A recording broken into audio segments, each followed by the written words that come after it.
Hello guys. Today we will see how to factory reset iPhone. Let's go then. To factory reset your iPhone, you can either do it through the Settings app or through iTunes. To factory reset your iPhone through the Settings app. Number 1. Go to Settings, General Transfer or Reset iPhone. Number 2. Tap Erase all content and settings. Number 3. Enter your passcode or Apple ID password to confirm. Number 4. Tap Erase now. To factory reset your iPhone through iTunes. Number 1. Connect your iPhone to your computer and open iTunes. Number 2. Select your iPhone in iTunes. Number 3.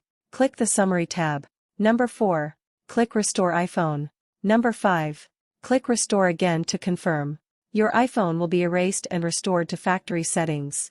This process can take several minutes.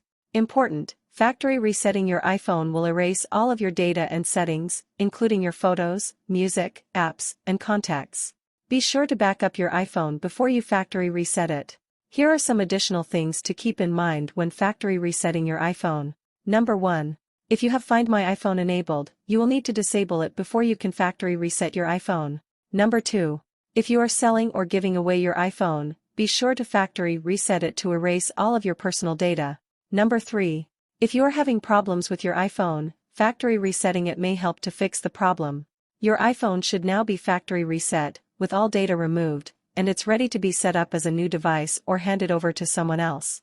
Remember that a factory reset will erase all your data, settings, and applications from the device, so make sure to back up anything you want to keep before proceeding. Thanks for watching my videos. Please subscribe, like and share.